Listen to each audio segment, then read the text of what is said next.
গ্রাম থেকে কালী পুজোর দিন এটা পোড়াই, তার কারণ হলো মেমোরেবল জিনিস লাইক আলোচনা এবং ব্যাকগ্রাউন্ডের সাউন্ড মিউজিকের সাথে সাথে সবাইকে ঘুরতে হবে শেয়ারটাকে। কালী পুজোর ঠিক তৃতীয় দিনে পারলাম না, সবাই কাজ থেকে, তাই আমরা মাকে এই বছরের মতো বলে আমি এখানে ব্লগটা শেষ করে দিলাম। কাল কালীপুজো আর তার জন্য চলছে জোর কদমে প্রস্তুতি। চারিদিকে কাজের ব্যস্ততা, প্যান্ডেল সাজানো থেকে শুরু করে আলু লাগানো, প্রতিমার সজ্জা আর মন্দির পরিষ্কার করার কাজ যেন থামছেই না। সবার মুখে উত্তেজনা আর আনন্দের ঝলক, কারণ এই দিনটা আমাদের সবার জীবনের বিশেষ একটা দিন। কালীপুজো শুধু দেবীর আরাধনার মধ্যে সীমাবদ্ধ নয়, এটি আমাদের সংস্কৃতি, ঐতিহ্য এবং পরিবারের একসাথে সময় কাটানোর এক অসাধারণ উপলক্ষ। পুজোর প্যান্ডেল বানানো, প্রতিমা সাজানো আর ভক্তদের ভিড়ে যেন এক অন্যরকম উৎসবের আবহাওয়া তৈরি হয়। তো কালকে আমাদের কালীপুজো এবং তার জন্যই আমরা চলে এসেছি এবং এখানে আমরা প্রায় এন্ডের মোমেন্টে, তোমরা দেখতেই পাচ্ছ ব্লগে এই প্যান্ডেলটা আমরা নিজেরা সবাই মিলে বানিয়েছি। তো এগুলো আমরা ক্লাবের সদস্যরা মিলেই বানাই, এখানে কোনো বাইরের থেকে কোনো লোক আসে না। তো তোমরা ব্লগটা দেখতে থাকবে, এই পুরো ব্লগে পুরো কালীপুজোর সব কিছু ব্যাপারে ডিটেলসে দেখাবো, আমাদের ক্লাবে কীভাবে কালীপুজো হয় এবং আমরা একটা ছোট্ট গ্রাম থেকে। এই পদ্ধতিটা, এই যে জিনিসটা পাটকাঠিটাকে পোড়ানো হচ্ছে, এটার নাম হলো ইঞ্জল পিঞ্জল। এটা আর কিছুই না, কালী পূজা বা শ্যামা পুজোতে ওয়েস্ট বেঙ্গলের লোকেরা কালী পুজোর দিন এটা পোড়ায়। তার কারণ হলো বাড়ি থেকে দুষ্ট শক্তি বা নেগেটিভ স্পিরিট কে হাঁটানোর জন্য এই জিনিসটা করানো হয়। তো এটা একটা ট্রেডিশন বা কালচার বলতে পারো ওয়েস্ট বেঙ্গলের কালী পুজোর দিন। তো এটা হলো টাসা পার্টি। তো আমরা টাসা পার্টিকে ভাড়া করেছিলাম কালী পুজোর দিন। বাজনার তালে তালে আমরা নাচবো পুরো রাস্তায়, এটা আমাদের প্রতি বছর হয়ে থাকে। প্রায় আমাদের বামুনপাড়া থেকে ঘোষপাড়া পর্যন্ত এই টাসা পার্টির সাথে পুরো আমাদের ক্লাবের সদস্য এবং যারা দলবল এসেছে তারা এই যে টাসা পার্টি দেখতে পাচ্ছ বাজছে, তো এর সাথে সাথে আমরাও যাই।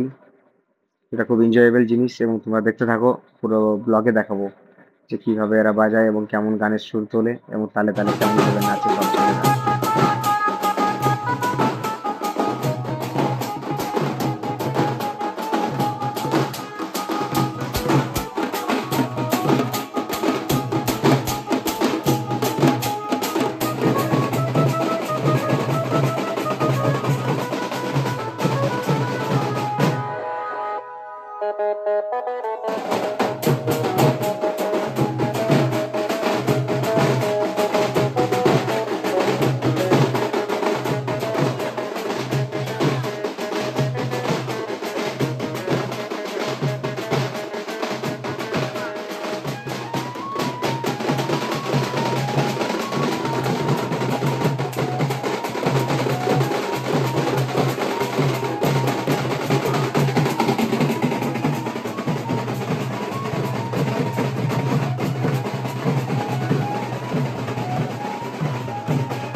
তো কালী পুজোর দিন আমাদের অলরেডি প্রিপারেশন স্টার্ট হয়ে গেছে খিচুড়ি ভোগের জন্য। তো এটা তোমরা দেখতেই পাচ্ছ, কড়াইয়ে খিচুড়ি অলরেডি ফুটন্ত। তো আমাদের কালী পুজোর দিন আমাদের এটা খুবই এনজয়েবল জিনিস এবং মেমোরেবল জিনিস লাইক আমরা খিচুড়ি বানিয়ে ভোগ প্রসাদ চড়িয়ে প্রসাদ ভোগ পুজো হয়ে যাওয়ার পর আমরা সবাই একসাথে ক্লাবে খাওয়া দাওয়া করি এবং পুরোনো জিনিস সব কিছু আলোচনা, একটা মানে আলাদা কি বলবো ইন্টারেস্টিং জিনিস টপিক হয়ে ওঠে, কারণ আমাদের সবার সাথে তো একসাথে দেখা হয় না, এগুলো ফেস্টিভ সিজনেই দেখা হয়। তো আমরা সবাই বাইরে থাকি, কেউ দিল্লি, বোম্বে, ব্যাঙ্গালোর, তো অলমোস্ট সবাই বাইরে চাকরির সূত্রে আছে। তো এই একটা টাইমে আমরা সবাই একসাথে জড়ো হই এবং খুব এনজয় করি। তো আমাদের মায়ের পুজো স্টার্ট হয়ে গেছে, তোমরা দেখতেই পাচ্ছ পুরোহিত মশাই অলরেডি পুজো করে চলেছেন এবং ব্যাকগ্রাউন্ডের সাউন্ড আশা করি বুঝতে পারছো তোমরা। তো আমাদের পুরোহিত মশাই লাস্ট কয়েক বছর ধরেই আমাদের পুজোটা করে চলেছেন উনি। ধোয়া দিয়ে এমন করে দিয়েছি জায়গাটা, পুরো মশাই পুরো ডিস্টার্ব করে দিয়েছিলাম, যা তোমরা ব্লগে দেখতেই পারবে। কিছুক্ষণ বাদে উনি বলবেন যে ধুনোটা সরিয়ে দেখান থেকে, এই যে দেখতেই পাচ্ছেন।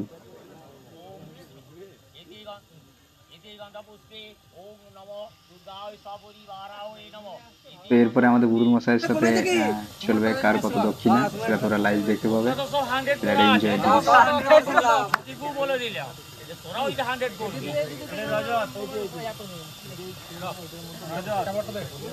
মলয় দেয়নি নাকি আমার এটা ধান চক্র বন্ধ করে দেখতে বলবো, আসি একটু বন্ধ করে দেখতে বলবো, 100 হয়ে যাবে। কেমন ঠিক আছে বাস, কেমন ঠিক আছে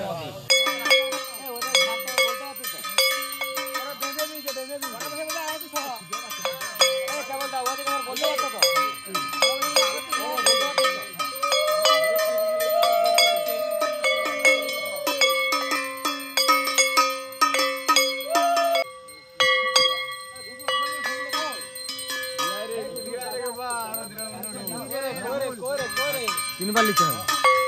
এদিকে কমে গেল, এদিকে কমে গেল। এদিকে লিয়া রে, এদিকে লিয়া রে।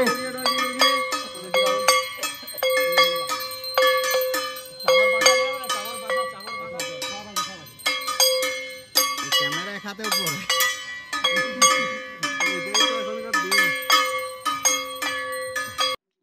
তো কালী পুজোর ঠিক পরের দিনে আমরা বিভিন্ন ধরনের অনুষ্ঠান করে থাকি আমাদের ক্লাবের এখানে। তো বিভিন্ন আমাদের বাচ্চা বাচ্চা বোনেরা ভাইয়েরা বিভিন্ন ধরনের অনুষ্ঠান করে, নাটক, গান, বাজনা এবং আবৃত্তি শোনায়, এবং তারই কিছু জিনিস আমি এখানে তুলে ধরবো। তো কপিরাইট ইস্যুর জন্য আমি বেশি সাউন্ড দিতে পারলাম না।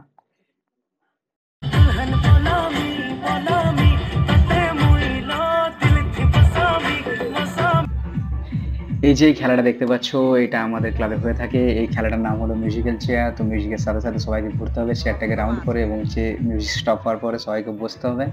যে লাস্টে ফাঁকা থাকবে, দাঁড়িয়ে থাকবে, সে এলিমিনেট হয়ে যাবে এই রাউন্ড থেকে। তো এই খেলাটা কারা কারা ছোটবেলায় খেলেছো তারা কমেন্ট করে জানিও অবশ্যই। এই খেলাটা খুবই ইন্টারেস্টিং এবং খুবই ভালো। তো আমরা কচি কাচাদের নিয়ে, বাচ্চাদের নিয়ে এই খেলাটা করে থাকি। বড়দের করি না, তার কারণ চেয়ারটা ভেঙে যাবে, এবং বহুবার এটা ঘটেছে। তো চেয়ারের টাকা আমাদের বহুত চলে যায়, এই জন্য আমরা শুধুমাত্র বাচ্চাদের করি। তো আমরা কালী পুজোর ঠিক তৃতীয় দিনে পুরো নরনারায়ণের সেবা করাই, মানে ভাইফোঁটা ঠিক পরের দিনে। তো এখানে কি হয়, পুরো গ্রামের লোকেদেরকে আমরা খাওয়াই। প্রায় মোর দেন 2000 লোক এখানে আসে, এবং সবাইকে এক জায়গায় বসিয়ে আমাদের ক্লাবের পক্ষ থেকে তো আমরা খিচুড়ি এবং সবজি এবং পাঁচমিশালি খাবার, চাটনি, বোঁদে সব কিছু খাওয়াই, এবং এখানে বহুত লোকের সমাগম হয়। তো এখানে বহুত বাইরের লোকেও আছে, তোমরা দেখতেই পাচ্ছ ব্লগে আমি দেখাচ্ছি যে কত খিচুড়ির ডিগজি খালি হয়ে গেছে, এখনো চলছে কন্টিনিউয়াসলি। তো এটা একটা খুবই ভালো ইনিশিয়েটিভ আমাদের ক্লাব থেকে, এবং এটা আমরা প্রতি বছর করে থাকি।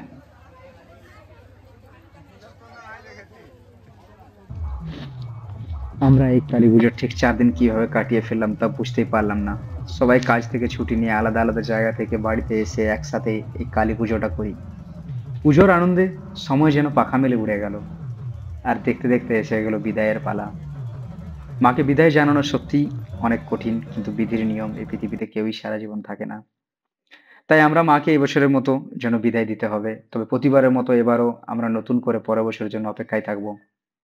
এখন আমাদের বিসর্জনের প্রস্তুতি শুরু হয়ে গেছে। মাত্র কিছুক্ষণের মধ্যেই আমরা গান বাজনা বাজিয়ে ভক্তি আর আনন্দের সাথে মাকে বিদায় জানাবো। মা তুমি ভালো থেকো, আবার পরের বছর তাড়াতাড়ি ফিরে এসো।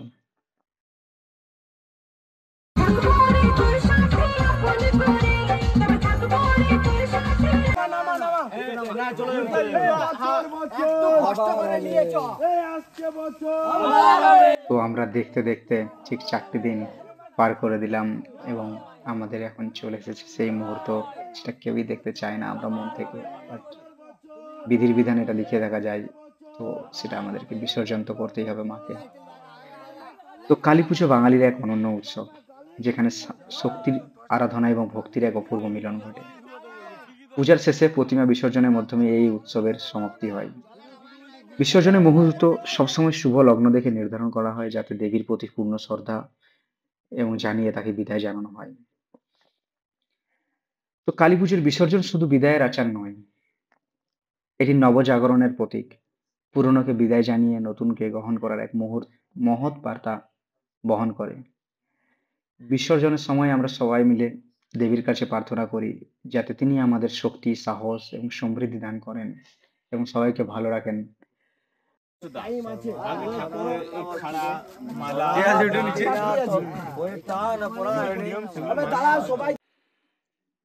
তো আমিও চলে এলাম লাস্টে এবং শেষের মুহূর্তে মাকে বিদায় দিয়ে এই ব্লগটাকে এখানে শেষ করলাম। যদি সব কারোর ভালো লাগে অবশ্যই লাইক, শেয়ার এবং সাবস্ক্রাইব করবেন, এবং আবার নতুন কোনো একটা ব্লগ নিয়ে বা নতুন কোনো একটা কন্টেন্ট নিয়ে আমি আবার একটা ফিরে আসবো। সবাই ভালো থাকবেন, সুখে থাকবেন, শান্তিতে থাকবেন। মা আশীর্বাদ সবাইকে করবেন। জয় মা কালী বলে আমি এখানে ব্লগটা শেষ করে দিলাম।